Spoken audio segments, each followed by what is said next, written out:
So this is March the 30th, 2016, with Bases 1 update. Lisa Williams and Christine Joanna Hart mentioning names. And I'm in there too. A DVD with 900 survival and off-grid living documents and the offline home canning how to do everything website all on the DVD. So when you're growing all that food, you know how to can it, store it, preserve it, etc. with all these documents. So thank you for tuning in to Revolution Radio at freedomslips.com. I hope that you will pick up this package and start learning to be free. Revolution Radio, freedomslips.com, where information never sleeps and freedom is one seed that needs to be planted.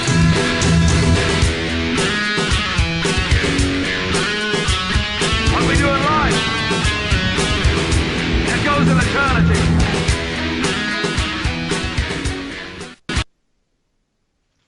Hello, this is Christine Joanna Hart, and it's the Queen of Hearts show. And I'm coming to you from a really fascinating place on this really quite dreary Monday, bank holiday Monday. It's very wet. It's very rainy here. I am in a place called Seckford Hall, which is in Suffolk, and it's right next to Rendlesham Forest, which we had many UFO sightings. There was a major UFO sighting here a while ago. I can't remember the date, but it was quite some time ago. And they've left a kind of indentation, which I'll be going to see later. I'm being paid for by the BBC to stay here, which is something quite interesting. I used to work for the News of the World. For the Sun. I used to work for the Daily Mail, the Mail on Sunday, the Times, as an investigator. You can see my website, www.anniehartintelligence.co.uk. That's the kind of thing I used to do. And so I was also employed to do remote viewing by them, the Mail. And now the BBC Panorama team want to do a documentary on me and what I did mainly for the Daily Mail. So they want me to get my invoices back, and an ex-boyfriend of mine took them when he took my paperwork by accident. So he lives near here, so I'm supposedly going to his house today to get the invoices. Unfortunately, he's not there, so it looks like this trip has been a waste of time. So he has been detained somewhere. So unfortunately, he isn't around. So I won't be able to get the remittance advices listing what I did for the Daily Mail. I won't be able to get them today. But Panorama BBC are dying to see them to do this documentary on me and my life. And also Hugh Grant is involved. Hugh Grant has had meetings with Graham Johnson. Graham Johnson is liaising with me. And it seems, I was told by Dr. Evan Harris, an ex-Liberal Democrat MP, that Hugh Grant wants to do a film of my book. My book on the phone hacking and on my life is called Alien Experiences, and it's for sale on Amazon. So that is all quite interesting. I do want a film made. I've had offers before about a film of my book. If you Google Christine Hart and Ian Brady, there's a story in the Sunday Mirror comes up about Sienna Miller playing part of me, and that was on my first book, Searching for Daddy. I also had an offer by Anna Campion, Jane Campion's sister, on my very, very first book to do a film, which they only want to do with Miramax. And that sadly fell through. But I'm fingers crossed with this movie with Hugh Grant, and it will be in direct competition with George Clooney's version of events around the British phone hacking. He's taken Nick Davis's book, Hack Attack. Hugh Grant is going for my book, and it looks like the Grant movie will be made before. So we just need all this documentary proof, and then he's going to go ahead. So that's all quite interesting. I've written about details about it on my Facebook page, Christine Joanna Hart. If you want to check, there's a few posts about it. So I've got some fascinating guests today. I haven't been able to get hold of them. I don't know if it's because it's Rendlesham and, you know, it's hard to get through. I've got Myles Johnson coming on the show. Let's give him a ring now. Oops. And it's call failed. So I don't know. I don't know what's going on with him. I also had Lisa Williams coming on today. and also we haven't been able to connect with her, which is all quite odd. So Lisa Williams was the very first basis, as you probably have heard of Myles Johnson. He's done the basis, which is about UFOs and everything really, experiences. He's done a series on YouTube called Bases. It's really good. I've done my radio shows. Let me give him a ring now at his home address. Let's see if he answers. He's in Wiltshire, so if you can hear the phone ringing there, I mean, we could do the interview over. How odd that it's not coming up. He's not answering. Well, actually, that was his mobile. So let's try his home line. I'm sorry about this, a bit boring for the listener, but back to the movie. So I'm quite excited about the Hugh Grant movie. But I need a literary agent out there. I did have a literary agent in the past for my last two books published by Random House and Hodder and Stoughton. I didn't have a literary agent, but for Alien Experiences, which I've just self-published, it's out there on Amazon. I'm going to need an agent. I'm going to need an agent to negotiate. Okay, I'm going to need a agent to negotiate the film deal with Hugh Grant. So if there's any budding literary agents out there, then please contact me on Facebook under Christine Joanna Hart. So it's all quite exciting and it's all quite go ahead. Yeah, I'm sure the Daily Mail are going to freak out, but there we go. It all links into the Priory, folks. Basically, I went to the Priory early in the late 90s, and I had done some stories for the News of the World on the Priory, and a certain doctor there called Dr. Mark Phillips, and God, is that his name? No, Mark Collins. Sorry, Dr. Mark Collins, and he saw Robbie Williams, Kate Moss, Ruby Wax, rumoured to have seen them. I can't expose people's private details, rumoured to have seen them. So he sees all the celebrities. He's pretty much the godfather of the Priory. So I wanted to see him to access childhood memories, which some of which I had of my orphanage, the Crusade of Rescue, which was a Vatican-run orphanage by Bishop Philip Harvey, who was later given an OBE. And I've recently become aware that I was experimented on with the Monarch program and at the orphanage. And I had someone approach me and tell me after reading my book, In for the Kill. So interestingly, it goes back to there. So I've written a book, Alien Experiences, about that, and then it leads on to going to the Priory in the late 90s and seeing Mark Collins along with the other celebrities, and it's kind of the BBC are interested in, and Hugh Grant are interested in not only the press spying, but what went on at the Priory, what goes on with the other celebrities. And I've been hinted at, underground stuff that goes on underground, and programming that goes on at the Priory. It's a very Gothic castle-like building. There's basements there. There's all sorts of things go on there. There's links to the Tavistock. So that's all going to be blown wide open in the book. But as you say, it's just the beginning. It's just the beginning of negotiations at the moment with Mr. Grant, and the BBC are also wanting to get the story off me. They're putting me up here, but as we know, the BBC also want to keep things quiet. So both. So it's a little bit like, somebody wants to shut you up, so you have to be really careful that I don't get bumped off. So at the moment, I'm staying in a really interesting Gothic place called Seckford Hall, which is right next to Rendlesham Forest. So after I've done the show, I'll be taking the UFO tour through Rendlesham Forest. Now, last night I spoke to Myles Johnson, and he was saying it's a very active intra-dimensional area. And just as I closed my eyes to go off to sleep, I saw greys. There was quite a few greys here.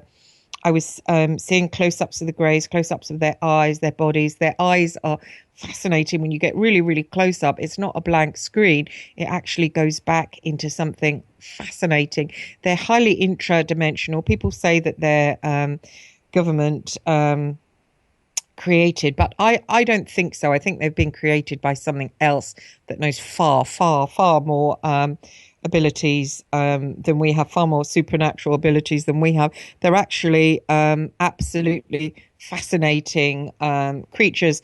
And it seems that in this spot in Suffolk near the Rendlesham Forest, that this is their area. It seems like Myles Johnson was saying to me that it's a gateway here.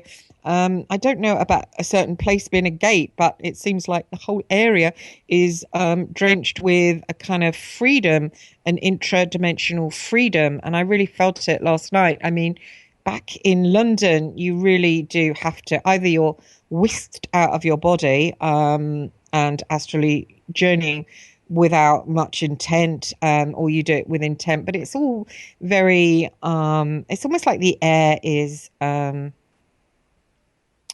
it's not free. It's almost like the air is on lockdown. So when you do get out, it's either really, really intense, or you're on lockdown and trapped into the human mind. But here, even though I'm a long way from, well, fairly, I mean, I think I'm about 5 miles from the forest itself. It's incredibly free. The atmosphere isn't on a lockdown. So you've got the interdimensional is readily available to you, which is amazing. I'm finding it really freeing, which is fascinating. I find it fascinating, and it seems that this area is an area for the greys. It's somehow being used by them in some kind of way. I don't know what way. If anybody knows more about it, please do contact me on Facebook, Christine Joanna Hart. You know, we are all making an ongoing investigation. My shows, tongue-in-cheek, called Queen of Heart, is an ongoing investigation. Myles Johnson is doing an ongoing investigation. I'm going to ring Myles now because he knows a lot about Rendlesham, and I was just talking about it in over breakfast, and I can't. Oh, there he is. Right, I'm talking to Myles Johnson. He's at his home address. He's in Wiltshire. Myles, good morning. How are you this morning? I think you're coming across. I've got you on the mobile, so I've got the microphone up to the mobile. How are you this morning? Oh, I'm absolutely having a wonderful time. And welcome to the Basis 1 2016 update edition. If Lisa's there. Lisa isn't there. Lisa's not there. We can't get Lisa at the moment. I can't even get you at the moment, but don't worry. We're working on that. You don't have Skype? Yes, I do. I'm connected to the studio, so I can click on that. I've only got that booted up now. Well, Myles. Yes. Let me ring you, okay? Okay. All right. Okay, so we're going to get Myles Johnson on the show, so let's get rid of him on the phone and let's see if we connect in up, because Myles is a wealth of information about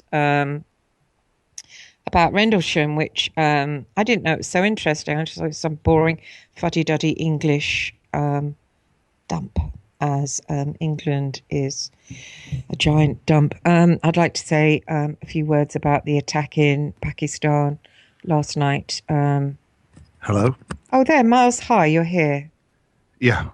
I was just talking to the audience about Pakistan, the horrible attack. There was lots of children murdered, and Yeah, John Irwin did warn that there were going to be lots of false flags attacks, and this is all part of the agenda which John Irwin talks about, which is basically the annihilation of human beings on the planet. And I think Max mentioned that last week, where basically the human male, as with any species, you go for the dominant male, take it out. It's the male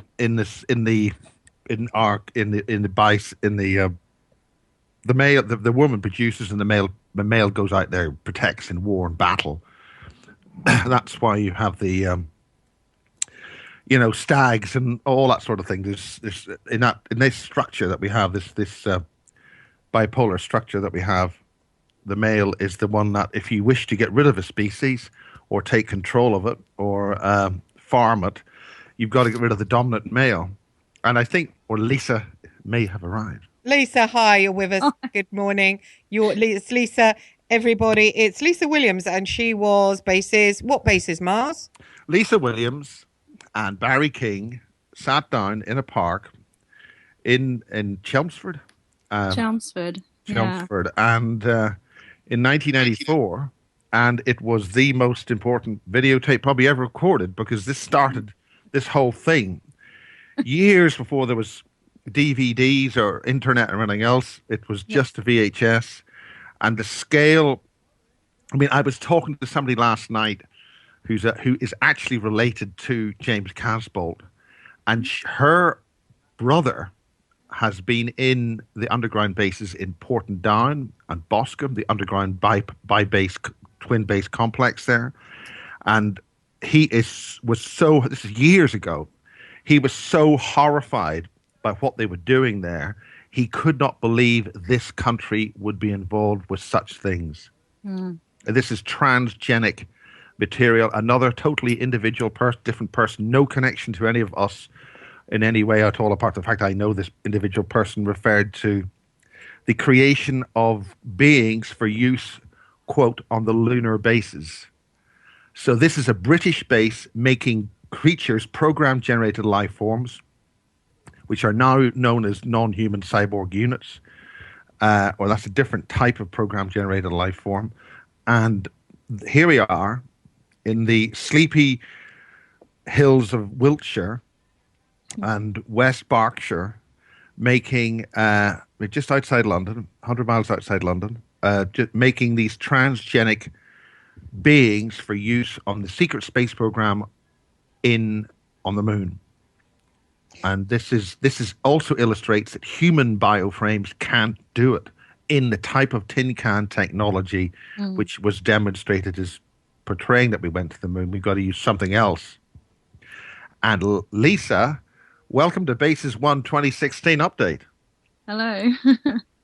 So Lisa, I'd like to just go back, because I saw you actually when I started looking into mind control stuff, and I Googled James Casbolt, and then I came across you sitting on a hill and you were talking about the Greys, and you were talking about the Palladians and stuff, and I was like, oh, she's great, because I can always tell if someone's speaking the truth. It's just that, I just, it's a gift I've got. I knew you were speaking the truth, and I thought, oh great, I'm looking forward to more of her. And I was trying to find your book, and that was it. You sort of vanished off the face of the earth. Totally. Well, there is Bases 9. Lisa did a big update in Bases 9. Oh, excellent. There's a part 4. Oh, all right. Yeah. And she's in Bases 2. I do tend to keep myself kind of hidden away. I never, when I first went into all this, I never thought that there was no such thing as YouTube. I never thought that ridiculous video would end up all over the web, So it wasn't actually for that. It was for people like Tony Dodd and various other people, because obviously at that time, it wasn't a common knowledge that a lot of what purports to be abduction, isn't very very rare. The late Tony Dodd, and he was that's right. And it was basically just kind of for researchers. But obviously, a lot of people are now interested in all this kind of stuff. So I never really went into it to kind of, to get a profile of any description. And to be honest, that book, I don't ever want anyone to read it. Never. It was written over the course of about 3 to 4 weeks of very intense dreams. And I basically just wrote a kind of fictionalized storyline just to get all the information into it, just to put it into some kind of framework. And it was heavily influenced by the Greys and by their agenda. And obviously at the time I didn't really have, an awareness of that. I was very naive. I was 26. I didn't know what was going on. There was no material out there, which was obviously how I came to contact Barry King. because he was actually working with a guy from London UFO Studies called Roy Lake, and Roy was the one that I initially made contact with after some very traumatic experiences with grey-type beings. So that's really how I got in touch with Barry, and then I became a UFO investigator, and Barry actually trained me up. He actually, set me the exam and everything, and trained me up, and which was quite interesting. But obviously, I'd had a lot of stuff that had told me that this particular being that I was having experiences with came from not outer space, but from Berkshire, which was really surreal. So I was kind of going around.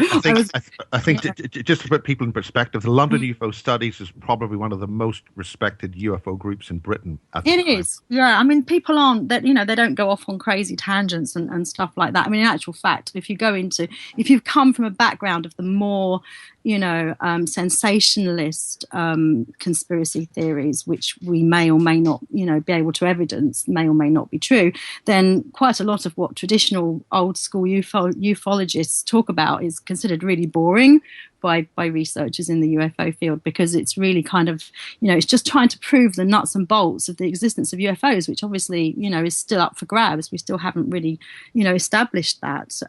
So yeah, they are very well respected. They're very much they're not kind of going off on fluffy clouds. Well, actually, Lisa, something which you're probably not aware of is that Matthew Williams, who actually co-investigated the early work with Barry King with me. That's right. Yeah, and I've got to understand Matthew Williams is a notorious circle maker. Oh yeah, very la-di-da. This is decades, years later. Sorry, this is important because where Lisa was and where London UFO Studies is and where Barry lives, this is essentially East London into Essex and Suffolk, right? That's where Barry. And you are, Christine, you are in Bentwaters, you're in Rendlesham Forest now. Yeah, it's interesting. I want to. But sorry, this is important because both of you don't know this. Matthew introduced me to a guy called Pete Wilshire, and he lives on Canvey Island, and he basically said it straight out that there was a major UFO base in the Thames estuary just south of Canvey Island and Southend-on-Sea, and that is Southend-on-Sea is a lot further east, and he was also exposed to very extremely high quality photographs of taken by the US and other countries of huge, both man-made spacecraft, flying saucers, and other devices which couldn't possibly be made. In other words, there were two distinct types, nuts and bolts types, and the sort of biological type of UFO. And he was exposed to this information by US Air Force colonel in a base not far, about 100 miles from where he lived in Canvey Island, and that could have been either Bentwaters or Rendlesham, the Woodbridge base, or a base not far from Berkshire. Right. So I just want to. This puts a whole lot of UFO stuff, nails it on the head. Where you were living at the time, Lisa, with and then Barry King and London UFO Studies, right in the middle of one of the biggest UFO bases just off the coast of London. Yeah, and I was in kind of North London, Highgate. I lived at the time when I made that. Yeah, so not too far away. So I want to talk about the different dimensions and the different types of and what's happening. My experience last night was the air around this Rendlesham. I'm about 5 miles from it. As soon as I shut my eyes, I started seeing greys, and it was to a level that I've never experienced before. It was like a massive close up to them. I could literally see their those dark eyes, and literally it was like I was going into them. And I've always found them like Stephen Greer. I did a quick interview with him in London when he came over, and he talked about them, and he said that they were made by the military, and basically just these like fake, more or less fake. Just to start, sorry to butt in again. Sure. Barry King submitted. I shot a specific piece of video to submit to the to the CSETI disclosure thing way back in 2001. And Stephen Greer rejected all that. And for him to come to this country and start talking about it as if it's his idea is treachery. I've got no time for Stephen Greer here. That was Barry's work, and that was Lisa's work. Yeah. And he's standing there as if it's an American thing. And the same thing's happened with the Bentwaters incident, the Rendlesham Forest incident. The Americans have taken a British UFO case and Americanized it. And they've effectively ignored all the English witnesses, trashed everything they've said, and taken it on board. I mean, Barry King did that, and he submitted that information. And I just want to fly Barry's flag here. You don't know. Oh, that's excellent. Lisa, sorry. Sorry, I think that there was an awareness, I think, in the United States in the early 90s of my labs. I don't think it was very common knowledge, though. I mean, certainly people like MUFON didn't appear to be doing much discussion about it. And it really were, I think, researchers more connected to Bud Hopkins, I think, were looking more into the concept of military abductions. But there wasn't very much research coming out of America. And certainly that's the message I wanted to get across with Barry was, this isn't aliens, this is humans, this is people doing this to us. Don't be fooled, basically. So what, Lisa, here obviously is some kind of gateway to the Greys, or an area it seems to me to be soaked by them. Are they really the military? Well, I don't think that I think there's possibly different types. I mean, there's so many different reports of different types. I mean, it's impossible to say, whether they're military or extraterrestrial. I think that there's potential for them being interdimensional. There's a potential for them being extraterrestrial, but I certainly think that there are military aspects to this phenomenon. I mean, just the things that really made me think that it seemed too human were the times when you kind of read about abductions, and you read about people who have been abducted, they've been exposed to all these really terrible experiments, and then they've been put back in the middle of a field with their pajamas around the wrong way. It's like, hello, if this was a really super intelligent race, then why do they make such awful mistakes? Why do they make such silly human petty mistakes? Unless A, they want people to remember and they want people to be absolutely terrified by it, or B, it's human error. So, I think if a particularly advanced species wanted to abduct somebody and put them back, I don't think that person would ever know.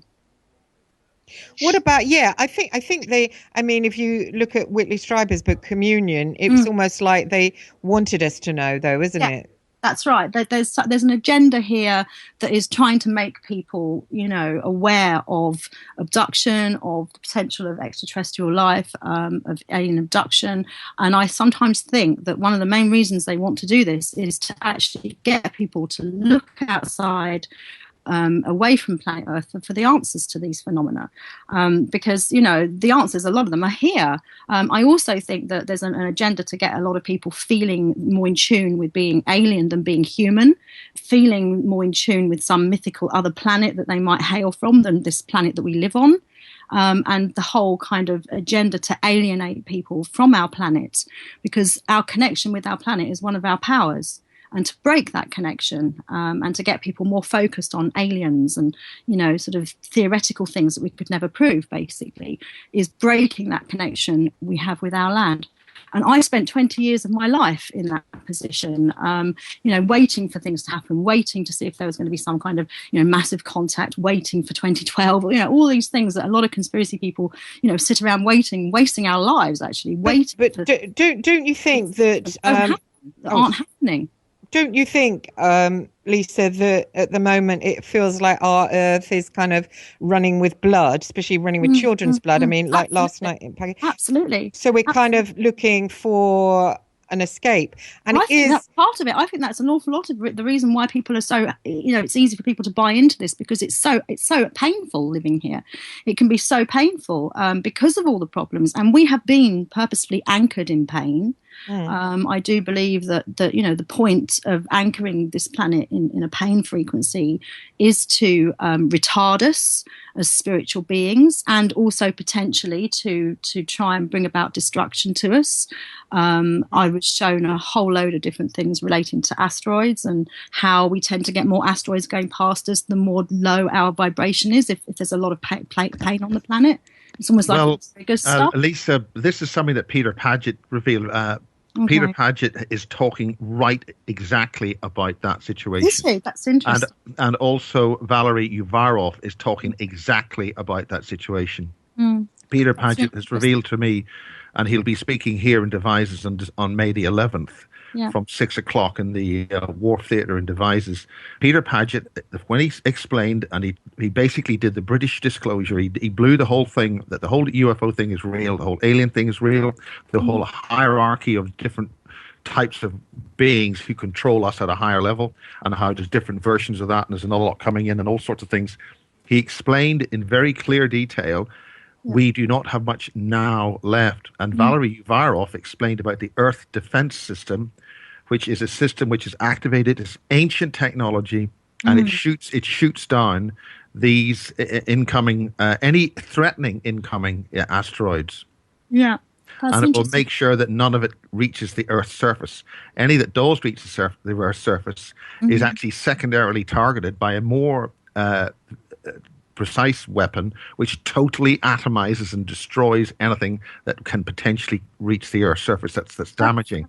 Similar to something I was shown, and I was basically shown that a number of different points, particularly in the United Kingdom, where you've got this really sophisticated, network of ley lines, a number of points in this country could theoretically activate some kind of an arc, a shield, a protective shield, but that is triggered mainly by consciousness. And that is why, as Harold Couch-Vela, when he left England, he was here, this German researcher. Yeah. He explained that the mechanism that this defense system here in the British Isles has been purposely misaligned to cause us maximum harm and not do what you just said. Yeah. Why is areas like Rendlesham, why do certain ET find it, why do they make it their home? Why is it easier to connect with them somewhere like this? What is it about the air or? Bentwaters is really interesting. I didn't actually know very much about another colleague of ours, which, I'm sure Myles might want to talk about, Ron Adams, who was an occultist, very very well known at the time, back in the 70s, occultist, ran an occult bookshop down in Highbury in Islington. And he, it was Dave Moncur that told me this, actually was apparently the only civilian who ever lived at Bentwaters, actually on the base. Now, he never actually mentioned that to me, which is quite interesting, but then we spent far too much time talking about other stuff. But whatever they were doing at Bentwaters, I do think they had an occult nature to it, and potentially opened something which has left a residual imprint that maybe makes it easier for these beings to sort of come and go. He was a Crowleyite occultist, and I do believe it was Crowley who kind of first brought the Greys into the arena in the 20th century, early 20th century, with his Book of the Law and his contacts with Lamb and Awaz and other beings who, when you look at the photographs of them, the drawings of them that Crowley did, they look like Greys with Crowley's face superimposed on them, there's a very strong possibility, knowing now that Ron Adams was involved with the Bentwaters area, that there's something maybe that was set up esoterically which makes it more conducive to them coming through.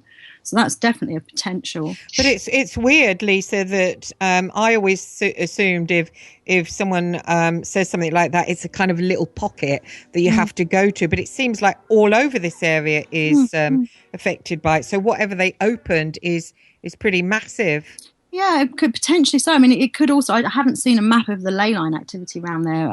It could have a hell of a lot of energy points. I don't know what the composition of the rock is. Obviously, the minerals in the land act as conductors in many cases of various energies. In fact, the mineralogical composition of land has a huge deal to do with all of this, and to do with phenomena reaching right back into antiquity.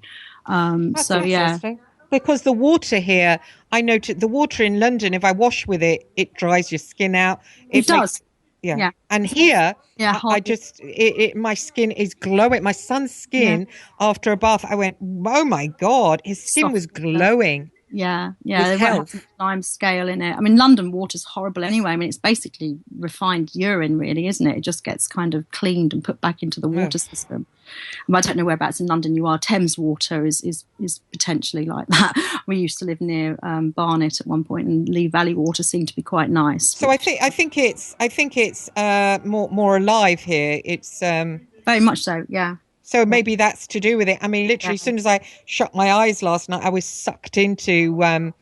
It seemed like it was like the world of the Greys, and I could feel that they were intradimensional. And it's definitely the occult. People think that OETs are from different planets, but it's the occult, isn't it? Yes. Yeah. I think so. I mean, that's where I'm kind of veering towards, my research. I used to very much go for the whole kind of, yes, they were physical beings, came from Zeta Reticuli and all of that kind of stuff. And, perhaps that is, perhaps one dimension of the phenomenon. But I think that whatever they are, whoever they are, they make use of a more kind of occult mechanism to manifest and to influence our lives. Yeah. Definitely. Yeah. They come from a higher level that we can see, which makes them more powerful than us. I was talking, about to someone the other day, and they were saying, we're just as powerful, but actually we're not, because they have access to dimensions that are freer than we are. I think that they might be more technologically powerful than us, but I don't think that they're more spiritually or psychically powerful than us, because we don't actually need all of that technology to access things. We don't. I mean, this is one of the common misconceptions that you need technology, whereas really all you need is consciousness. And I think that we are far more advanced. In fact, that's one of the reasons that they gave to me, in my experiences, if it was indeed them that was doing it, that they're interested in us, because we have this tremendous capacity to interact with the latent earth energy and create reality, which they don't have. They don't, number one, apparently they don't have their own earth, their own planet, their own kind of home world, which is another, matter of consternation for them. And number two, we have this tremendous kind of bond with the earth. And in another experience I had many years later, I was kind of shown, I could never really put this into words. It was just phenomenal how earth is a place where some kind of interface happens between DNA and the sort of the actual DNA of the land, that's in the planet, that runs through the planet, through all organisms, and the emanations of stars. And there's this kind of interface here on this planet between these two elements that creates this amazing conscious concoction of creativity, and that's something I don't think the Greys have got access to at all. Oh, that's interesting. How do we get access to that then?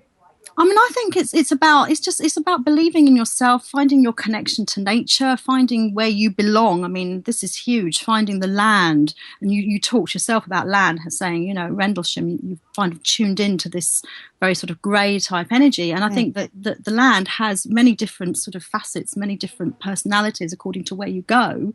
And it's finding the part of the land which makes you more creative, more in tune with, with what you need to be doing, with what you need to be manifesting in your life, with what you need to be contributing to the greater whole. And I think that one of the problems we have is that a lot of people are in the wrong places because we have to go here, there, and everywhere for work.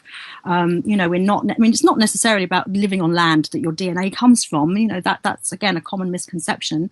It's about where you personally belong, where you connect with that land, and where you are, in your own power, more powerful, basically. Yeah, it's interesting. I felt so much being in this area. I feel so it's like not locked in, because where I am, it's like locked into a certain mind control pattern of money. And it's, someone left a troll comment for me about, oh, you're jealous of, your neighbor. And I've got a neighbor who's got a big house and seems like she's done everything right. And it does kind of affect my consciousness. Like, oh, I wish I had that house. She's done it right. I haven't. And just coming here, it's like it unlocks parts of your mind. You can actually feel it sort of unlocking. It's weird. Yes. Yeah. I mean, I find that, if I'm in a more natural environment, I feel I don't, all my wants, apart from the very basic wants, which are more akin to needs, like food and shelter, all my wants disappear, but if I'm exposed to, mainstream society, as it were, I start to fall into really old patterns, bad behaviors, where I'm starting to look at like designer stuff and, I might buy this. And it's crap, It's crap. The whole thing of buying. I mean, it's just, it's like this area is just phenomenal. It's, there's a certain mental mental freedom I've felt since being here, which is not just, I mean, I go to Kew Gardens and Richmond Park a hell of a lot every day and, you know, touch the trees. But here there's almost like a richness of it. And just like you were saying, like the earth, which it is freed up. Something's freed up. It's odd, isn't it? It releases that whole primeval thing going on in us, you know. You know, we come from the earth, we come from the land, and you know, you go to some of these really wild, remote places, and you do feel a shift within yourself. You feel really energized and really alive, really truly alive. Yes. You know, and I think we are being kept in a sort of you know, the void, as it were, this kind of semi-consciousness. Yes. You know, with all the kind of materialist crap that's basically pushed on us to keep this awful, you know, economic machine going. Yeah, definitely. Miles, do you want to chime in? Oh, he's gone. Isn't it weird? He's gone. Sometimes he slips. Sometimes he slips. Well, it seems like he's not there, but he's connected. Sometimes he slips off and has a little bit of a coffee or something. Oh, that's weird. I think he's on the phone. I wanted to sort of touch while he's there. He'll be back in a minute, I'm sure. About the sort of just briefly on the Nazi connection. You've done a lot about that. I mean, I had memories of a past life as a Nazi, and I was taken recently by Sergeant Dan McBolin and his team, who astrally travel and have pulled me out of my body a few times to go astrally traveling. And one time they did look down my timeline, and they took me on my timeline back to the Vatican orphanage, and literally I was kind of taken out of some other babies because of my blood group and put into these monarch programmings, or so they showed me. Whether it's a true or not, or a fake thing, I mean, who knows? But are they, I mean, Dan Bolin says about this metagene, and certain bloodlines have the metagene, which is more psychic. Do you think they are trying to shut down that? And what is the connection with the Nazis? Well, blood groups are very interesting, actually. Do you know your blood group? Do you know what it rhesus something? Yeah, we're all rhesus negative or positive. And the rhesus positive is far more prevalent, which basically gives us a connection to the rhesus monkey, which is why it's called the rhesus factor. Those with a rhesus negative, with no RH factor, are considered to be, by many subjects, you know, descendants of reptilians. I don't know if that's true, or descendants from some alien group. You know, certainly I don't know if that's true, but the rhesus factor can actually change. A blood group cannot change. I mean, you know, the Nazis were doing such a lot of research into blood groups. It was one of the things that they were really working on. So it's very possible that there is, you know, there are things in our blood, very likely that there are things in our blood that make us more susceptible either to psychic awareness, psychic intuition, skills, or manipulation. So that is, yeah, I would say that's very possible. And certainly the Nazis were doing a lot of research into the blood groups. Their preferred blood group was A, which is mainly found in Scandinavia and the Norse countries. It's actually interesting because there's a whole kind of school of thought about blood types, that you should eat certain diets for your blood group, and A is the vegetarian one. You know, A blood type people do really well on a vegetarian diet. I'm an A positive, and since I've been a vegan, I've been so healthy, it's just unbelievable. All my ailments have just disappeared for not eating dairy products and animal products in general. Then there's A, B, there's B, and there's O. O is found a lot in Britain. There's a lot of A's as well, but O is very prevalent. O can be given to other groups, I think, but it can only receive itself. So they like O's to give blood, because obviously anyone can receive O blood. O is also found in Africa. B is the newest blood type, kind of emerged, I think, from the Russian area, Russia, not Scandinavia, Eastern Europe, a lot of Bs over in Scandinavia. And the Nazis felt very strongly that was one of the blood types that they didn't like. For whatever reasons, but it is the newest one. And B, interestingly, does very well on meat. It's a big meat eater. So I don't know whether the B blood type was engineered for any specific reason, or to keep people at the level where they need to eat meat so they can never kind of, raise their vibration higher by going veggie. I don't know. I mean, there's a whole load of sort of controversy about going down that road, because you can't have whole swathes of the population being demonized because of their blood groups, but certainly it was what the Nazis were very much into, especially Mengele. Obviously he was into his twins and he was into blood types as well. All the SS had like tattoos of their blood type under their left arm, which some people say was just for identification purposes in war. Just they could be given, like blood transfusions, but it could also have been to identify them in another capacity as well. What is the O blood? What are they supposed to eat then? I think O is can eat either. I'll have to look it up, but it's pretty easy to find. The Japanese are big into this, the idea of different blood types needing different diets, or thriving on different diets, rather. So I think O can do quite well on either, but I think that B is the one that I'm sure I read that does best on a meat diet, a heavy meat diet. But A is the one that doesn't. A does really, not always, but obviously everyone's individual. There's obviously a lot more factors than just your blood type, as well as according to this metabolic rate and all kinds of other things which influence whether we do well with certain foods or not, allergies, things like that. But certainly it's thought by those people who believe in the whole blood type diet theory that A is the vegetarian, does best on the no animal product kind of eating regime, and certainly for me it's worked very well for me.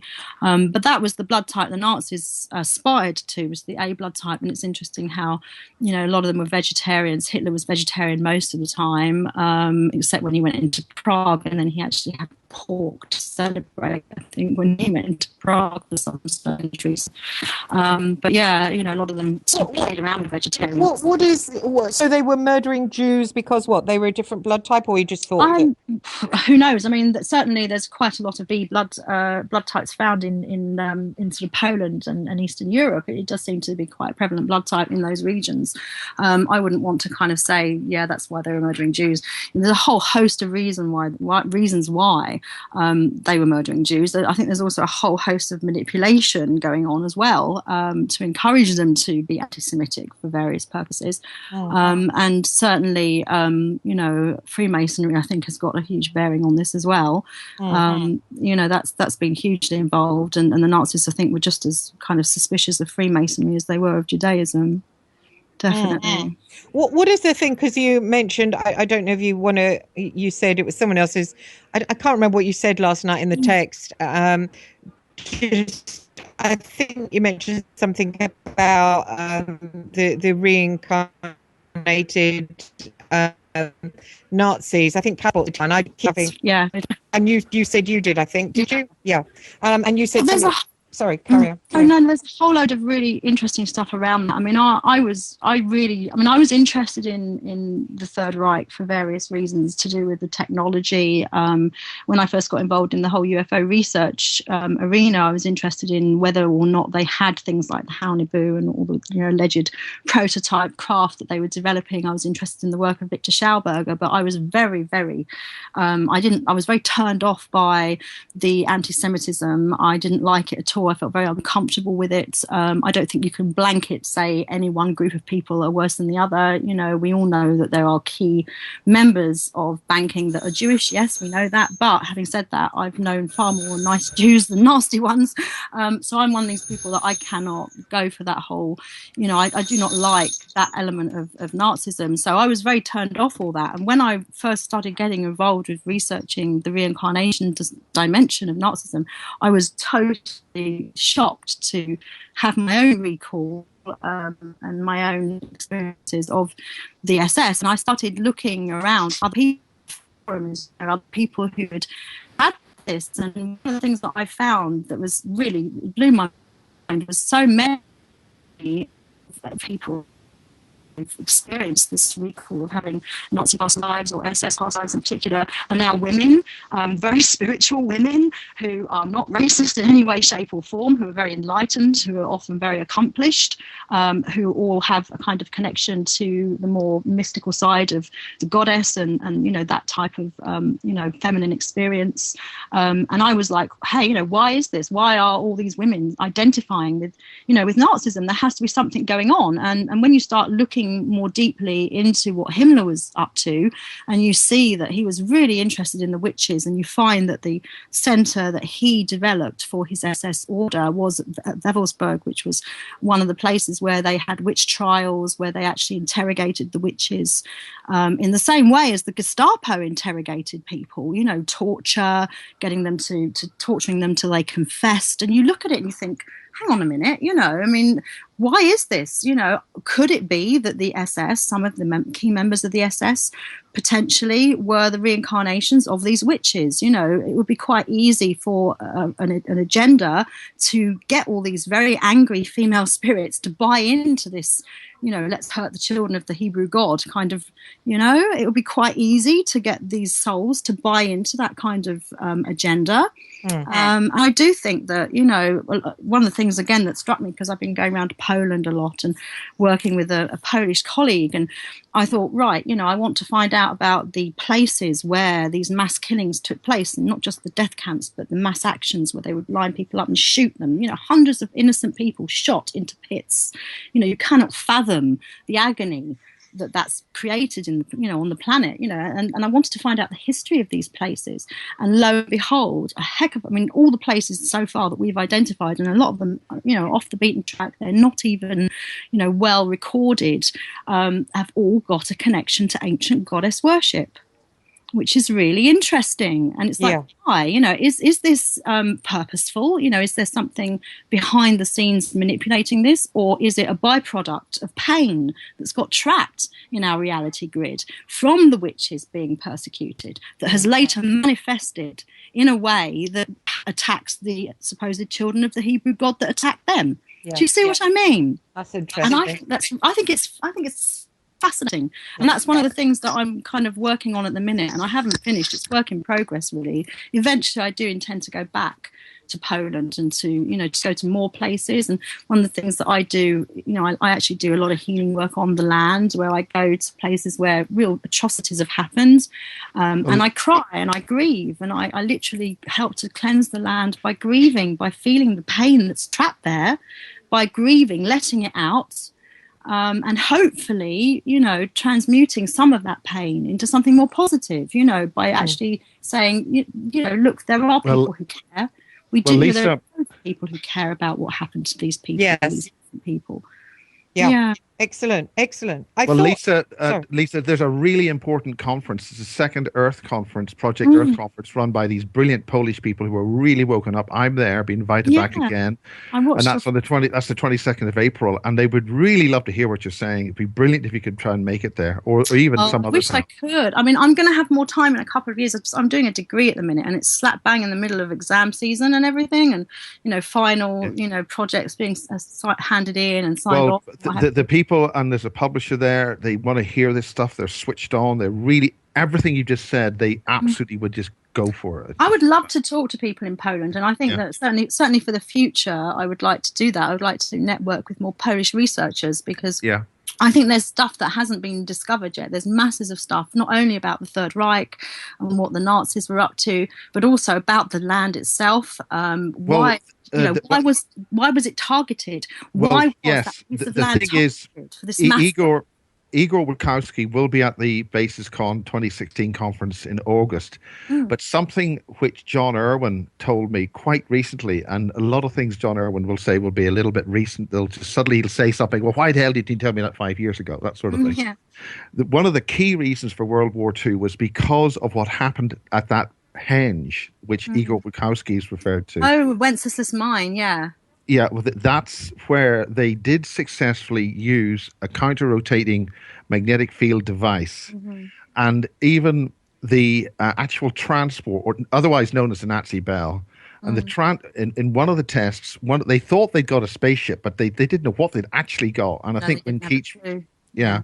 And what happened was they activated it, and on one occasion, the entire low-loader transport truck and low loader disappeared along with it, and the only thing that was left behind were the tires.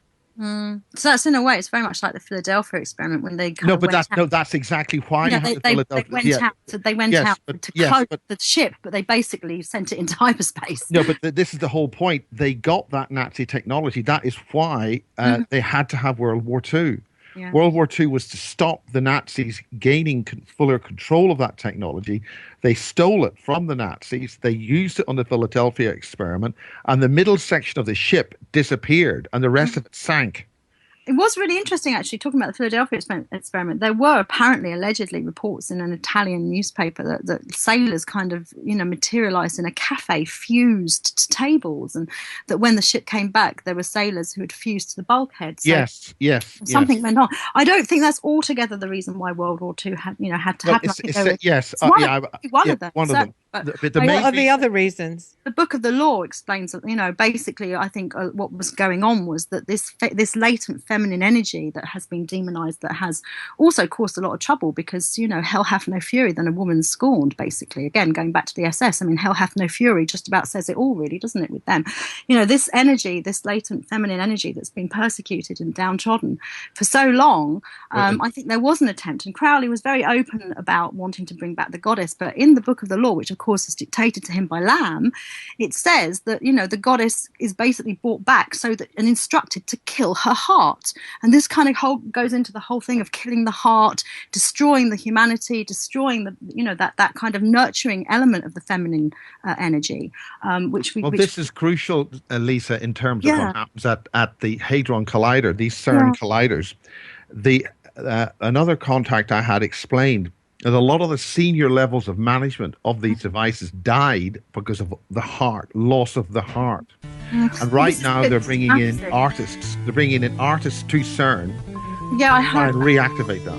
I heard that. We're going to break, guys. So Miles and Lisa, just go and have a tea break or a coffee break. We'll be back in about 5 minutes. So can you all mute your mics and take a quick break? We'll be back in 5 minutes after the adverts, guys. Stay with us. On the go? Still want to listen? Don't have one of those fancy phones with too many buttons. Don't know what an app is? Or you don't even care? Well, we got you here at Revolution Radio. Now you can dial in 24/7 to listen to our shows. We have a number for Studio A and Studio B, and best of all, it's free. Don't forget, your carrier charges for your cell phone provider may apply, though, so check with your cell provider to make sure. So ready? Here you go. Get a pen. Here's the number. Studio A is 712-432-6958, and Studio B is 716-748-0112. Thank you very much for listening to Revolution Radio, freedomslips.com, the #1 listener-supported radio station in the world. Enjoy your extra big-ass fries. You didn't give me no fries. I got an empty box. Would you like another extra big-ass fries? I said I didn't get any. Thank you. Your account has been charged. Your balance is 0. Please come back when you can afford to make a purchase. No. I'm sorry you're having trouble. Come on. My kids are starving.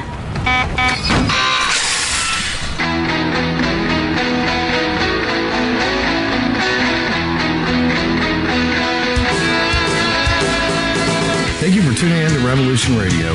Here at Revolution Radio, we believe in freedom of ideas, freedom of speech, but above all, we believe in freedom of existence through self-reliance. This station is 100% listener-supported, and as a fundraising promotion, I have a kick-ass free gift for a $100 donation. 35,000 seeds.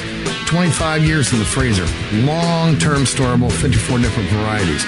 So if food prices go crazy, the shit hits the fan, or if you just want to save tons of money every year by creating your own food like I do, grab our seed pack special. Just look for the banner on the homepage at freedomslips.com. Don't be a statistic. Don't be part of the problem. Be part of the solution. We need, as humans, to start taking care of ourselves and not depending on the megacorps to provide unhealthy, nasty food. Included in this package is also a DVD with 900 survival and off-grid living documents and the offline home canning how to do everything website all on the DVD. So when you're growing all that food, you know how to can it, store it, preserve it, etc. with all these documents. So thank you for tuning in to Revolution Radio at freedomslips.com. I hope that you will pick up this package and start learning to be free. Revolution Radio, freedomslips.com, where information never sleeps and freedom is one seed that needs to be planted.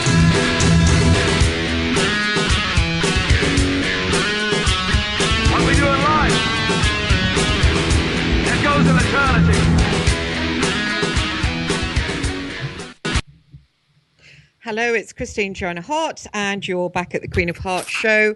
It's Monday afternoon, and we've got Myles Johnson from the bases, and we've got his first witness, second witness, apart from Barry King, Lisa Williams with us today, and we were talking earlier on about those that have come to birth at the moment who are carrying the metagene, who remember past lives as Nazis. And Lisa was putting forward the theory that perhaps they were the witches of old who came back to unleash their anger on the Jews.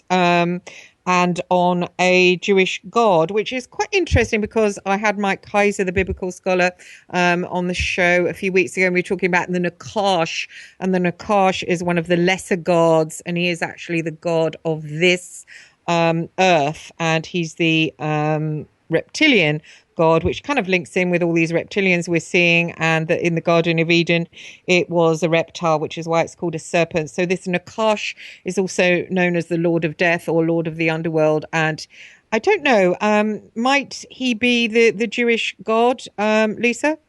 I have absolutely no idea. There's so many ancient gods, aren't there?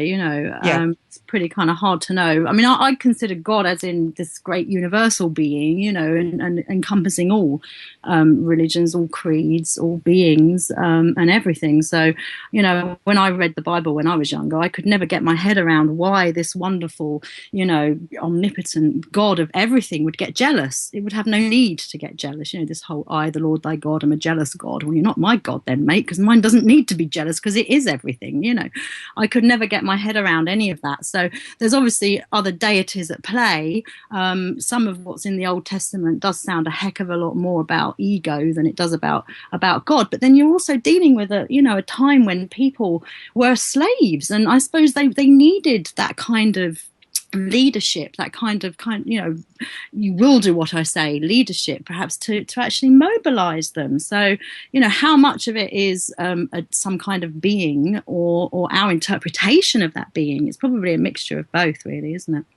Yeah, but they were sent out. According to Mike Kaiser, is a biblical scholar, and he's gone through all the ancient books and the stuff that we don't read. The creator God sent out other gods over each nation, so it makes sense that there was Odin over the German people, that Zeus over the Greeks, and I think the Jews had the.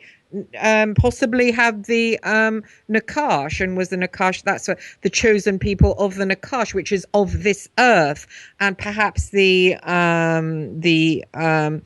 Odin I know is in a battle. Maybe it's this ancient battle that has been covered over that is now still raging in other dimensions, and this dimension which is between Christ and between Christ and the Nakash, perhaps reptilians, and I don't know. Might it be Palladians? There are probably all kinds of energy battles and historic grievances that have gone on, but I always think that we actually have a chance to kind of turn around and say to all these warring factions, like, grow up, because it doesn't actually need to be like that. And and I think that's our position, and I actually think ultimately that's probably what Jesus was about as well.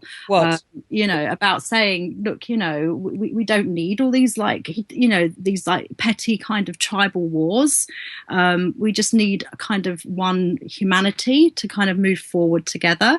And we've got to stop all this, you know, all these kind of external influences like money, like, you know, sort of slavery of one people by another people, you know, all these unnecessary things that really don't need to happen and just kind of hold us back as a species. Because even, I mean, we are going to, this is one of the reasons we don't get disclosure, because if we had full disclosure of what's going on probably with our genetics and with our religions, we would probably end up with the most, it would be World War III. It would be appalling. It would be absolutely awful. You can understand in a way why there's no official acknowledgement of a lot of this stuff, because it's so inflammatory.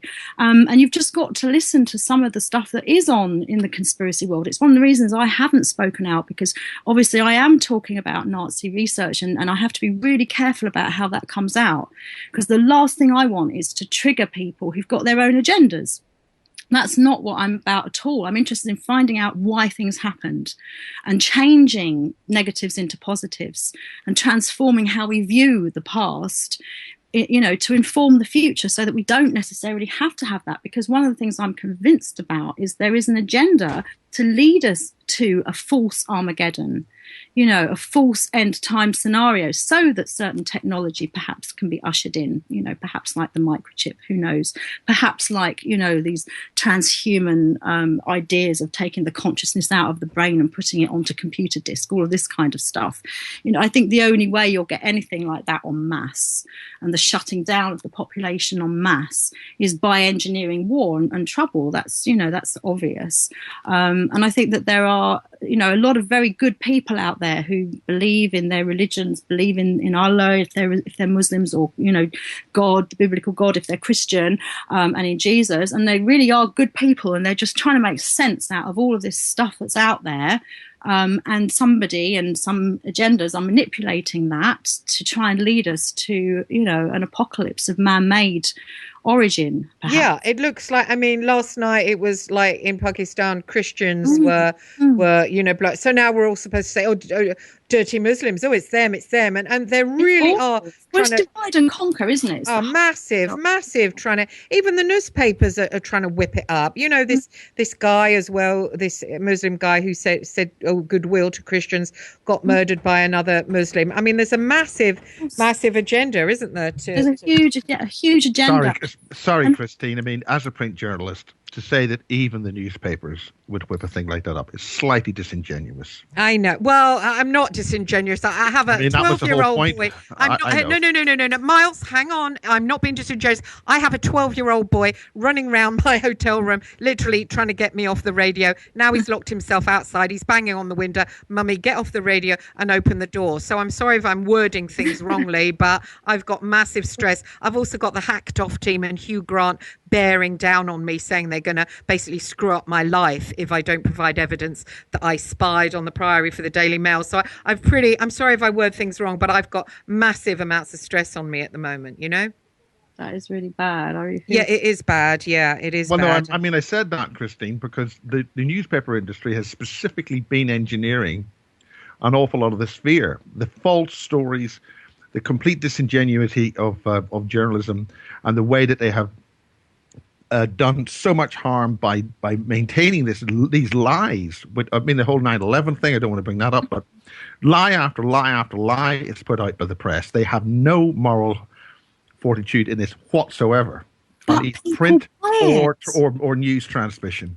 People buy it. I mean, the fact that people... Well, they have no other source of information. You try and put I talked to the Journalism Foundation. I said, why don't we put on some... This is in the days before the People's Voice came on. And the Journalism Foundation, run by some pretty switched-on journalists who were trying to see through this mess. And I was told they won't let you do it.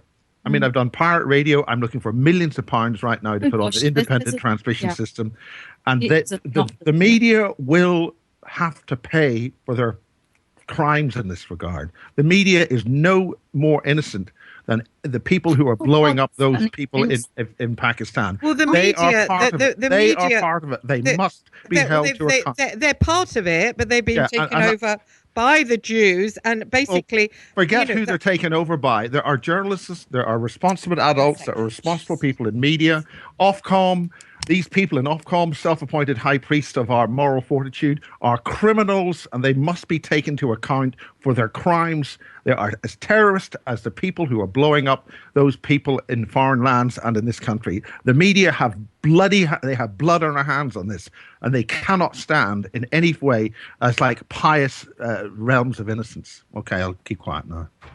Actually, it's really interesting, the connection. The connection with the hacking that you've obviously got, because obviously I've only just connected with you, but I do feel that there's a connection between us, very strongly actually, and I think that in your power you actually have a heck of a lot more going for you, sort of psychically, than you really know.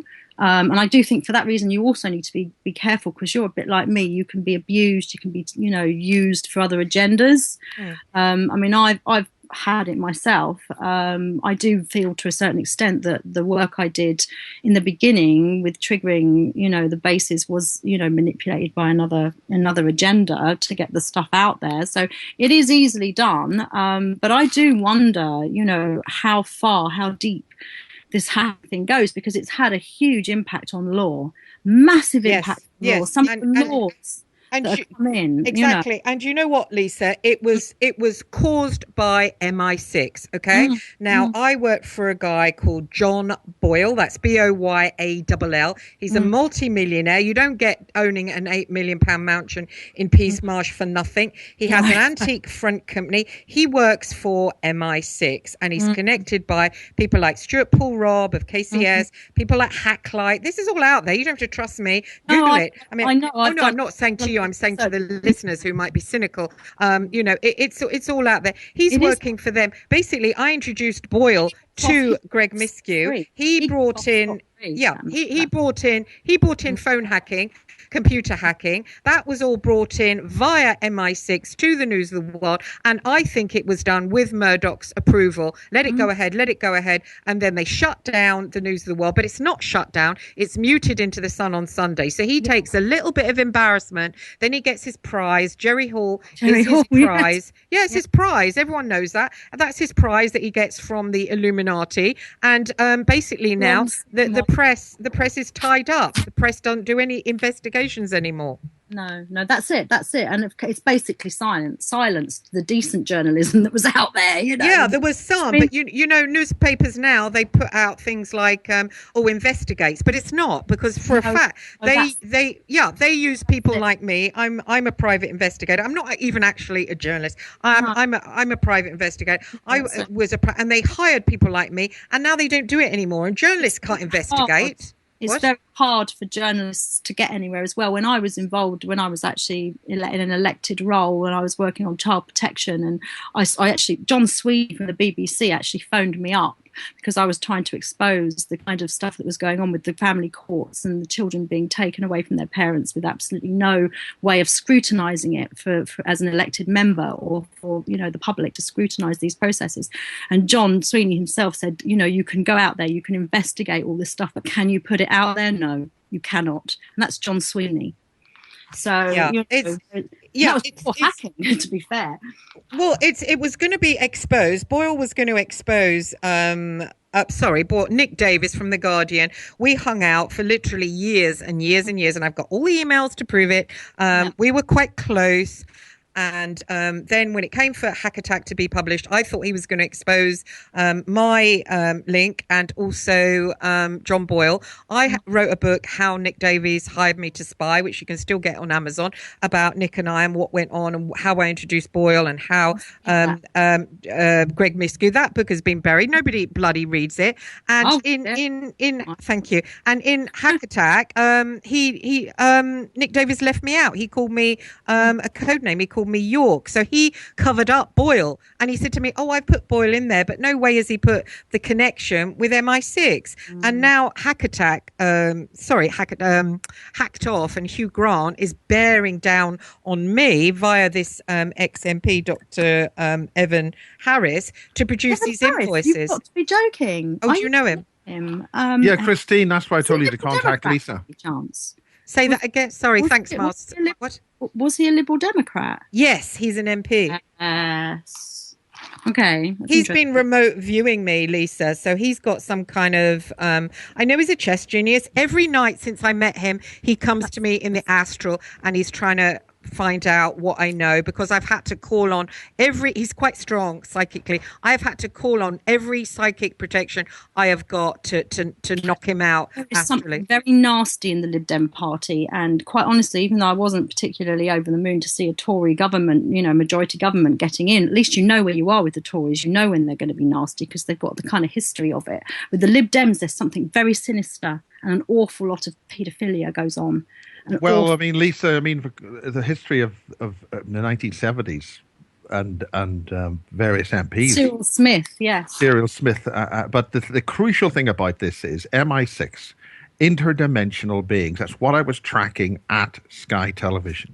The Chinese using a whole level of management which went in there, connected with Draco-type dimensional very toxic dimensional beings, and the jinn, the terrestrial dimensional beings of an extremely aggressive and a nature, totally get to undermine and destroy all of humanity.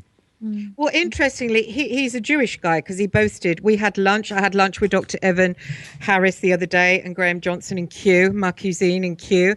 And he basically said to me, he said, because he wants me to produce these invoices, Hugh Grant has met with Graham Johnson, wants me to produce these invoices to say I spied in the Priory when I was going into the Priory for hypnosis by the same doctor who deals with the celebrities. He wants these invoices. And I said the BBC are paying for me to stay in Rendlesham, which is kind of spooky. And they want these invoices. They said, we want to take down the Daily Mail. We want to prove that you did things you shouldn't have done. Number one, I said, what I did wasn't illegal. Sometimes journalists used to say to me, who's in the Priory? Do you see Liz Hurley in the Priory? Do you see, this one and that one? That's not illegal that I'm going in there. Sorry. But Christine, you were talking last night that there's another realm to the Priory. Yeah, one of your fans, I won't mention her by name, has informed me that she was trying to get me to kind of go deeper into checking out Evan Harris.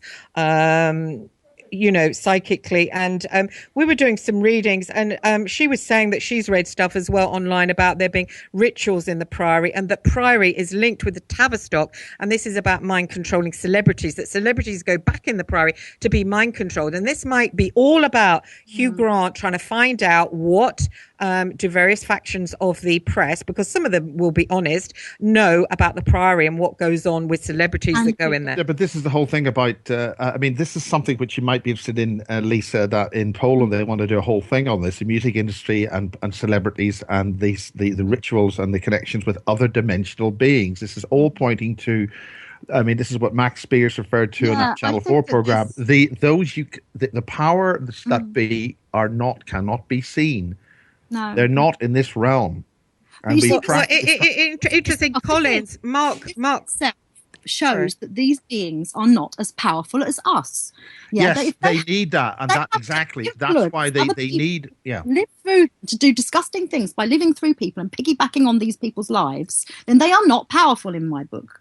They're just a bunch of interfering busybodies who need to get a life and literally get a life. Yeah, yes. So I'm gonna put a call out for all the listeners to do a meditation around me and do a meditation to try and stop this Dr. Evan Harris to keep contacting me in the Astral. Later on, Thanks, air. Lisa. I can't talk about it on air, but okay. But, how sinister is that? And you know what he said to me? He said to me, it would be very terrible. You're a single mother. Wouldn't it be really stressful if this is over lemon tart with the sun shining. Wouldn't it be really stressful if you were the result of if you had a police investigation into you? That's what they do. When I was going to run for Parliament, that's exactly the kind of thing that they do. And when I was transforming children's services of a particular authority, I had the same thing. One of the senior social workers at the time, I was expecting my second child, and he said, "Oh, what would you do if I decided that I was going to investigate you?" And I said, "I'd laugh, because my mother's a senior social worker, and she's even, advised the children's commissioner, and we know the children act inside out, and we know darn well there's no reason to investigate me." And he just said okay, and he left it alone. But that's what they do. They threaten. I know, but this is the point. Abuse of the law is a criminal offence.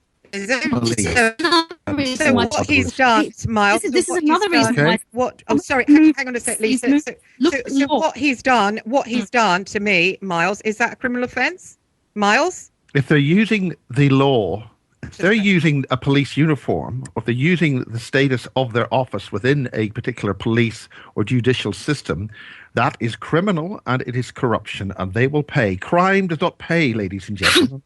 All those should understand that. And at some point, the long arm of the law will take you out. The point exactly. is, and he was as well. He was using, and all he wants is these celebrities. This is what they're saying. The Daily Mail abused celebrity, the Daily Mail, and we want to find out what went on. But this other person has informed me that this is about a cover-up about what goes on at the Priory. What did the Mail find out about what goes on at the Priory?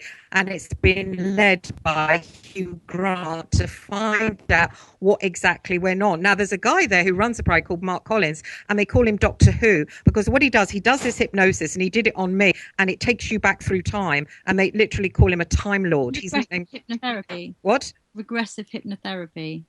Yeah, but it's weird stuff. It really does, That's what Ron Adams did with me, and I've got a feeling that he had links to the Tavistock as well. I don't know exactly what links. Ron Adams is a basis interviewee. He's on basis 2, and he died after terrifying dreams from Rendlesham Forest and the Bentwaters area about spiders. The whole family was being terrorised by these entities, these creatures, which they were terrified. They were MyLab at Woodbridge and at the Bentwaters base, and that's where you are, Christine. And I had dreams about the Greys.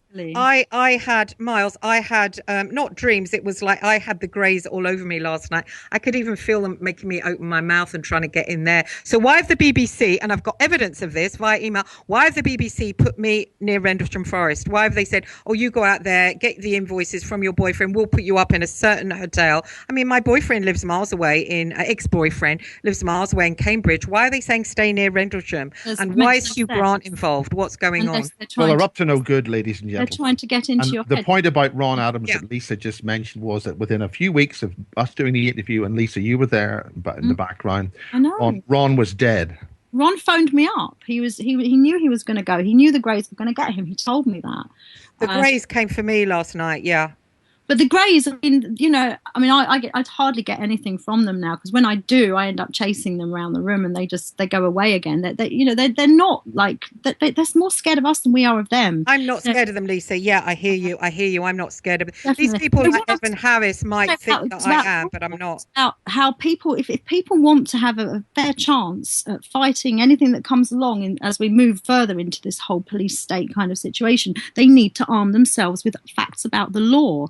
Some of these new movements, challenging things like council tax and various other legal things are very, very interesting. There needs to be a lot more done about that in the conspiracy world, because understanding the law is one of the key things that people need in order to stop being threatened. Because the first thing, like you said with Evan Harris or whoever may be doing it, the first thing they will do is to try and threaten you with law. They'll try and put the fear of God into people, about their children in particular, in terms of like taking one's children or various other things, by using this fear of law and the legal process. But if you understand law or enough about it to actually know, then you've got a fair chance then of people not actually abusing you in that way. Yeah, but Lisa, who the heck really knows about the law? We go and employ a lawyer, and how many of them are actually on the level? That's the only trouble. It's all a bit waffly. So, one just has to kind of go out there and research. I'm not afraid of him, because Wheating, I liaised with Wheating, I liaised with Tillotson. They don't know that. And Graham Johnson has been a conduit. And basically, I think he's bullshitting to get in bed with Hugh Grant. Who wouldn't want to go quaffing champagne with Hugh Grant. I don't blame him for making out, that the Daily Mail were doing more than they have. But he's literally, by lying and trying to get in bed with Hugh Grant, he's got these celebrities terrified. I mean, there's literally Evan Harris reeled me off a list of celebrities, Lily Allen, a few others, that are terrified what the Mail know about, I would say, about their reprogramming at the Priory. But you see, they won't necessarily think of it in that context, though, will they? They'll just think it's their secrets. I don't think a lot of these people are aware that maybe they're programmed or being used for other agendas. Well, there was something to do with being Jewish, because we sat down, it was ma cousine in Kew. I've got a copy of the bill, I've got evidence of this. My son took a picture of him. So this is all provable. I've got proof. And we were sitting there, and the first thing when we sat down, Graham said, we went to the same school together. And Graham is ex-News of the World. We went to school together, me and Dr. Harris. And I said, well, that's odd, because Dr. Harris is like, seems like he's ex-Eton schoolboy, and Graham is like working class, like Liverpudlian. And so I thought, well, how could they have gone to the same school? And then Graham started saying, I'm anti-Semitic. I hate Jews. And he went, oh, yeah, well, I'm a Jew, but I'm ashamed of being a Jew. And I thought, what are they trying to, what are they trying to get me to say that or... It might have been, if they've listened into your show and they know you kind of dealt with some of these conspiracy topics, they might have been trying to get you to elaborate on that by saying something inflammatory, I suppose. But it is kind of an odd thing to say. It is an odd thing to say, yeah. So there just seems to be a link in with that sort of bloodline and with that, Aryan Jewish, what the hell's going on. Again, that's quite interesting, because one of the things that Casbolt, said, I mean, I can't obviously verify a lot of what he says, because on several accounts of things that he's reported, I've managed to find an alternative scenario, but I don't doubt that he was, releasing certain information at certain times to trigger certain things. And I think one of the things that he was used to do was to feed into the whole arena, conspiracy theory arena, of the concept of the Jews, the Zionists and the Aryans, kind of joining together. And he always said that his child with Haley was kind of the representation of that uniting of those two factions that had been warring. Obviously, I don't believe that. Lisa, I don't believe that. Yeah, Lisa, that is exactly what another witness said. I've mentioned it before. Exactly the same scenario, exactly the same unification. And something that Irwin refers to is the original builders of that they're putting out there at the minute. Yeah, the original DNA of the pyramid builders has been destroyed. They cannot ever manifest here again. I don't believe that they are joining. I think Casbolt got carried away because he had a camera on him, basically. Possibly. I mean, again, I can't verify any of it. Well, a lot of what the Casbolt said was on Project Avalon. You go back to, and the other forums. He said a vast amount of stuff on those forums. And there are several other people who, some of whom I've interviewed and some of whom have spoken out, are aware that what Casbolt was doing, the stuff that he was sending back from the States was terrifying. He was traumatized. He was saying he was getting involved. He was first an observer to horrendous things and then later on a participant. And they all told him not to go to the States. They all said he was being used.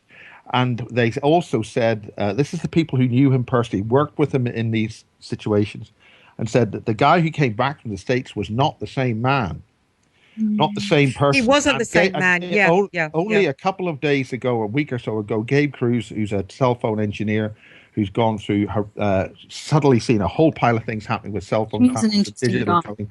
He said he had actually identified a man exactly like, and he said this several times, a man looking exactly like Casbolt, James Casbolt, would sit in the cafe where he would go down to see, and he actually found out what this guy's name is. But he's exactly, this is up in northwestern United States, and this is absolutely the same as Casbolt, visually, but with a different name. I mean, Casbolt always said he was a clone, didn't he? I remember he came round to my house quite a long time before he got quite well known.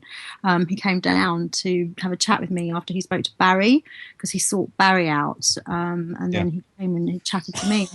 He actually said that he was a clone, that he was in a cloned body. So it's if he was a clone, I suppose it's potentially possible. Well, Lisa, you're going to love this, because there's an individual which I'm planning to interview somehow has been saying that I'm a really nasty man. Don't talk to me, because he has seen me at the cloning centers.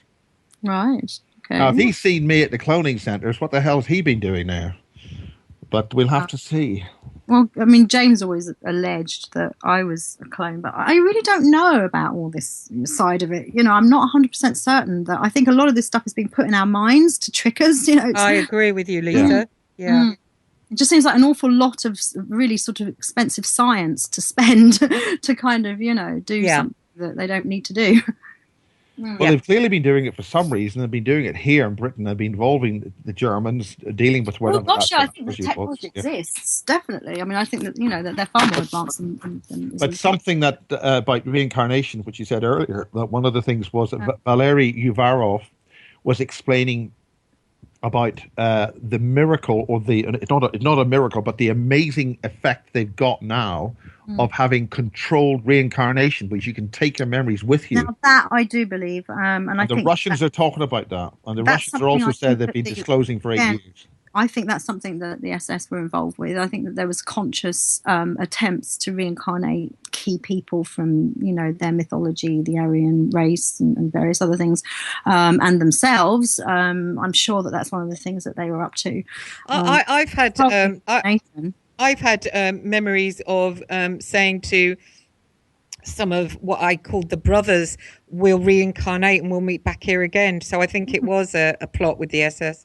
It was definitely in the SS. It was huge, and I mean, this is common knowledge. It's, you know, quite easy to find evidence that there's people. They used to encourage people to go and, you know, sort of have sex and conceive children in graveyards of their ancestors to bring people back. And I think again, this goes back to this whole business about the breakdown of the ley grid and the natural grid, because people are living in completely different places now, and it was easier in the past to reincarnate to people that you loved and that you were familiar with, and, you know, maybe even the same family line. In fact, if this is true about these bloodlines of the Illuminati, then obviously they're reincarnating to the same family line.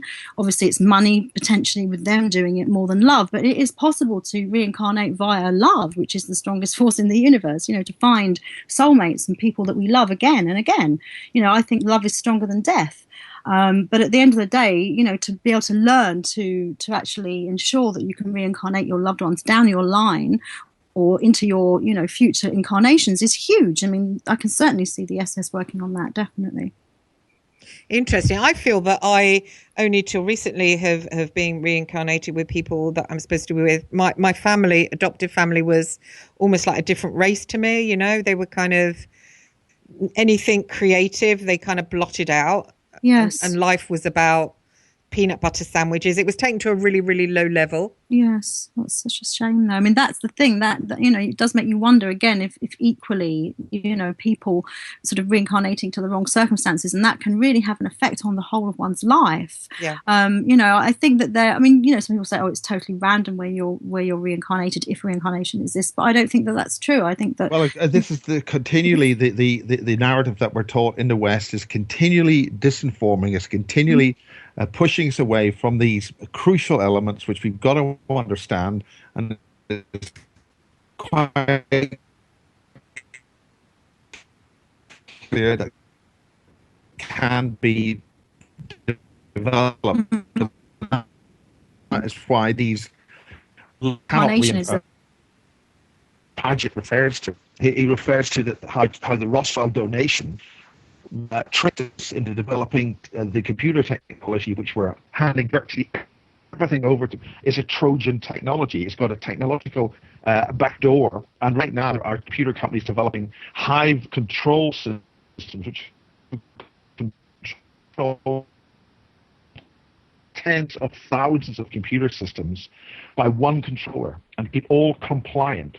And with the marrying of the iPhones and the smartphone technologies, these are consciousness interface devices, and the capacity to transfer intelligence nano devices into your body to create these implants inside you. I mean, the last set of scans I saw of the last person interviewed, she must have about 13 or 14 implants on her body, and these things in her bone structure all over her body. And this stuff gets into you somehow. And they are creating a cyborg race to maintain us in this reality, which could be false already. So what? Yeah, I think it is false already. What's happening with last night the children murdered in Pakistan and the adults, what was John Owen saying about the false flags? Why are they going on? Just to divide us, the Christian Muslim thing. Anybody? John Irwin's completely saying that John Irwin is basically John Irwin's narrative is that he calls them the Nephilim, but I think there could be other names involved there, that they could only manifest in human form through the Indian population first. They've only been able to maintain a stable humanoid form within the so-called white Jewish population relatively recently.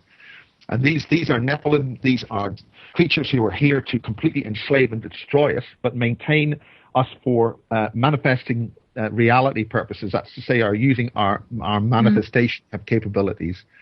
So all terrestrial human beings are a threat here, no matter what name you may carry on you, being Jew, whatever you want to call yourself. And all of us are now being pushed into an agenda to wipe each other out so that a controlled drone race under cyborg control will survive, and that's it. I really do think that there is a phantom reality being engineered. Well, they need creative genes, and they're bringing in artists to CERN right now. They need artists. They need an artistic, creative mindset there. And right now they are developing and taking people from Northern Ireland. This is really close to why the Northern Ireland situation happened. And Christine, you were right in there with Northern Ireland. Yeah. And they're using genetically specially chosen individuals, and other religious denominations who got involved with this. Those quack religions, real mind control, I don't want to mention names, are getting involved with these companies, which are going to make mass control and obedience through computer technology on their capacity to control tens of thousands of computers. And as we all get assimilated by the iPhone technologies, individuals who has these implants referred to her implants only being switched on when she got involved with Apple. And she claims that some of her original ideas were stolen and used in that particular corporation's manufacturing portfolio. Who is this? What do her implants do? This is Renee. Her implants are stunning. They're just everywhere, all across her head, inside, outside, on the surface, inside the spinal column, back of the spinal column. You can pull them out, Miles, if you use the You can't pull these ones out.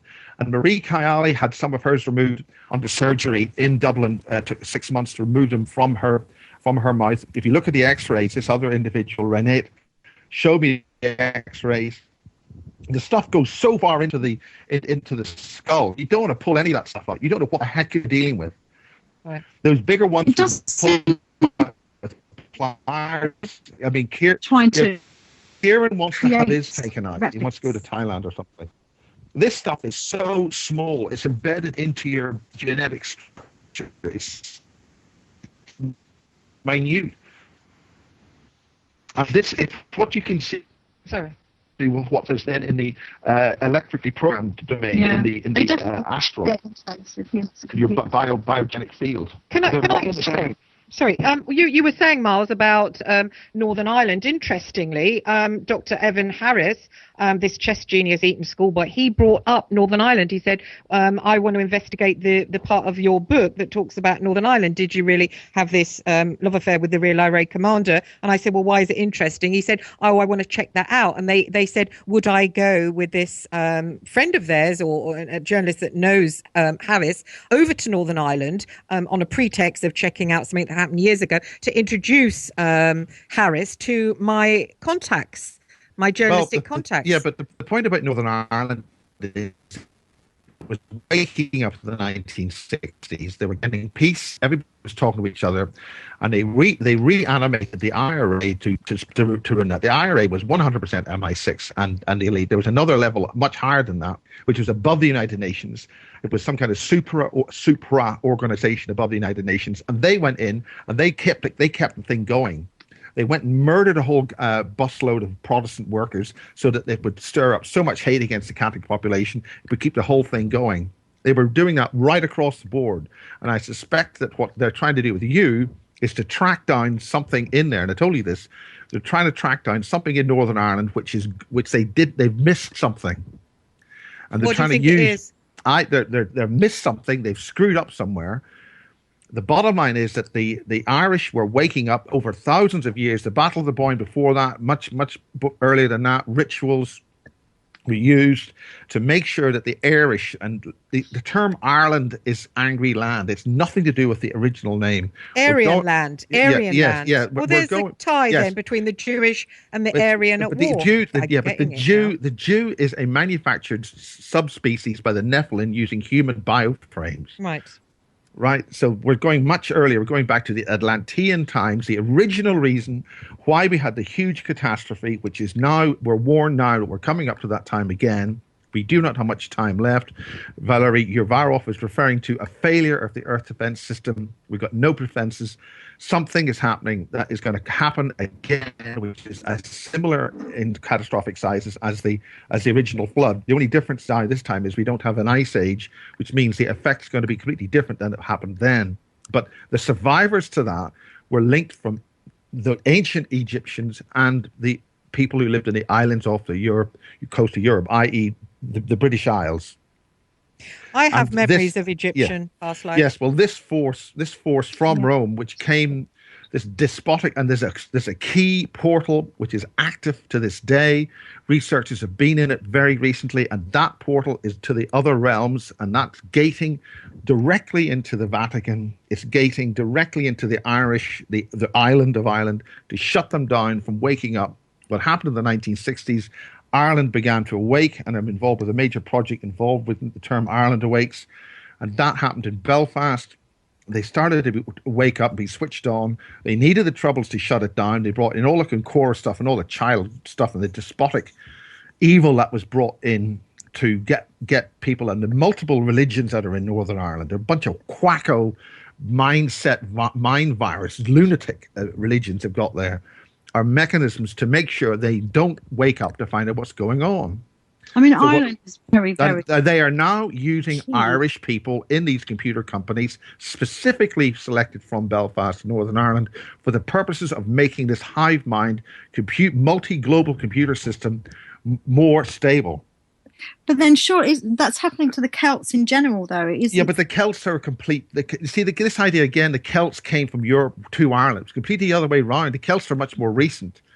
It's not Celtic.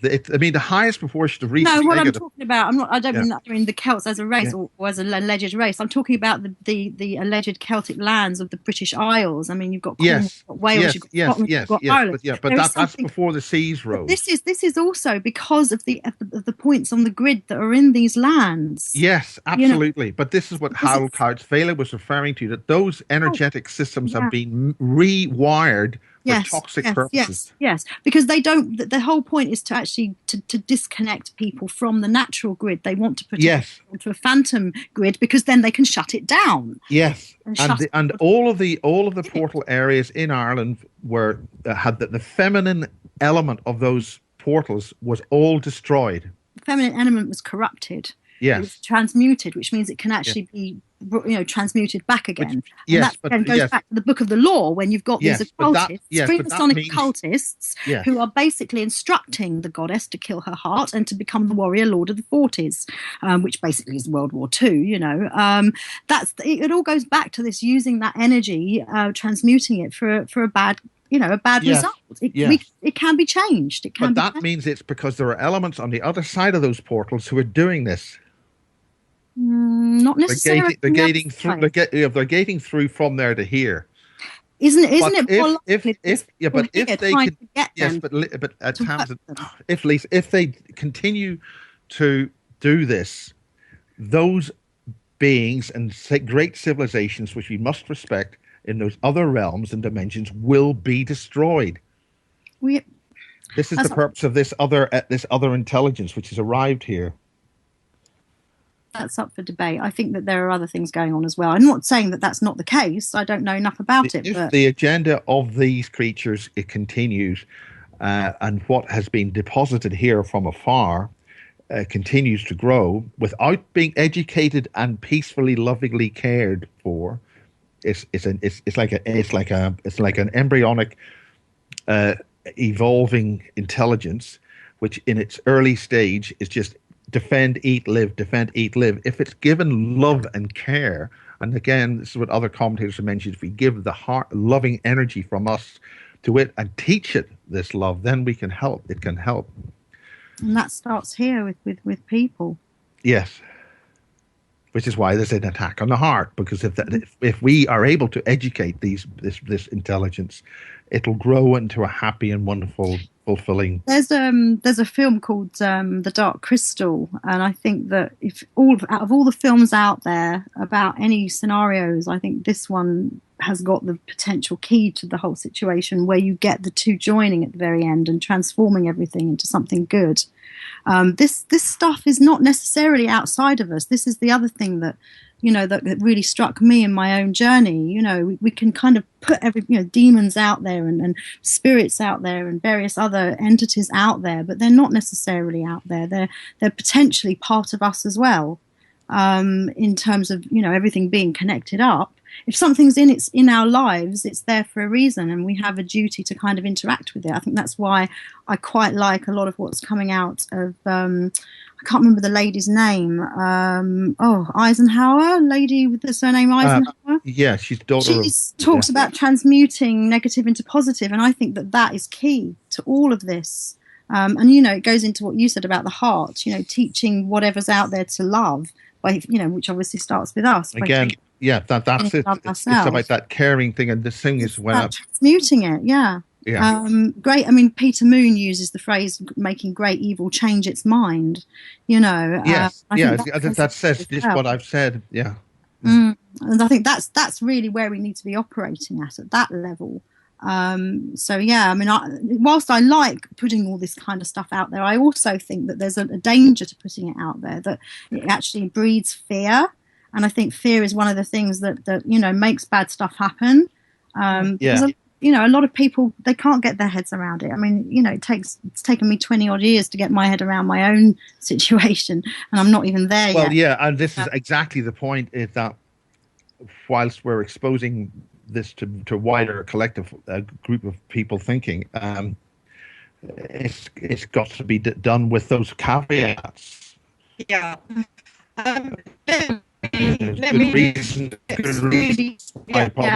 Miles, Lisa, we're coming to. So I want to, before you guys carry on, I just want to say thanks to the listeners, and this will no doubt be hung on Miles' basis series, probably under basis 50. You can reach me on. Well, it'll be basis 1 update 2016. Okay, basis. The whole show will be on basis 1 update. And it will be in a few days' time. If anybody's listening live, I hope they are, and hope you have a fantastic bank holiday Monday. And you can reach me on Christine Joanna Hart. I'm on Facebook. My book, Alien Experiences, is out there. It's going to be rehung as The Key to the Eye, so you can look for that as well, or for Alien Experiences. How Navies Hired Me to Spy is also the older copy of Alien Experiences. So best to look up Alien Experiences. You can donate to keep the show on the air. My PayPal account is warnernews@sky.com. I'm also on GoFundMe. So thanks to my brilliant guests. I've had Lisa Williams. Lisa, where can people reach you? Nowhere. I don't really want to kind of get back out there in terms of, they can reach me through you and Miles if they want to. Miles probably initially, but I don't really know if I'm surfacing more than just kind of giving an update on the background to the bases. Really, I'm not ready to go live with any of my detailed information, because again, it's difficult to know where this kind of stuff is going to end up and whether it's going to do more harm than good. because that's my point. I don't want to do more harm than good, and I sometimes think that being involved with the initial bases was actually a bad thing for me to do. And I think it was a good thing, Lisa. I think I think we have to get knowledge out there, and I think we have. I mean, like Evan Harris, the thing over lunch. If he'd have just said that to me quietly over the lemon tart, and nobody knows, I've shouted it out. I've put it out there. Being a child of sexual abuse, the big thing is anything happens to me, I'm a great big mouth about it. I'm going to put it out there. I'm not going to have any secrets or whispers anymore. And I think Jesus Christ is out there. Join up with Jesus Christ, follow the rules, follow the commandments, follow the rules, fight back with the flame of love, and keep one in the body of Christ. I mean, that is I don't know if Christ is Odin, whatever, but anybody comes at me in the astral, Dr. Harris, they're going to get me and mine coming back at them. Because, as you were saying, I have got that power. I'm nobody's victim, and I'm not going to be terrorized by a few greys and then putting me in bloody Seckford Hall, which is haunted, and right near Rendlesham Forest. Sorry, a few greys aren't going to scare me, boys. So bring it on a bit more, but expect it back, darlings. All right. What I kind of meant was I don't really know if I'm going to be, out there as in, kind of talking at conferences and things like that yet. So at the minute, if somebody just wants to send me an email or something, then I've got a YouTube channel, System Navigator with an 8 in it. Navigate, which is basically I'm going to start doing videos about the developing police state, the welfare system, how this is going to be used to further undermine the human spirit by bogging us down with bureaucracy and various kind of tutorials about how to get through various things connected to that. But that's really kind of where I'm working at the minute. I've kind of more gone towards activism and empowering people through the law, as well as, the work I'm doing on Poland in particular, and on the Nazi sites and on the Nazi side of it. But, with regards to the Nazi stuff, like I say, I do want to be really careful with that because, it's the potential is out there for it to be used for all kinds of different purposes, really. Well, I better butt into the bows. Thank you very much, Lisa. It's absolutely outstanding to hear you once again. You're fantastic. You've got so much great work. That's Bases 1 2016 update. Thank you, Christine, for having Lisa on. It's great to hear you both. Thank you. This is Miles of thebasesproject.org. Thank you, everybody, and thanks for listening, guys. You guys out there have a wonderful time, and let's join together and fight back.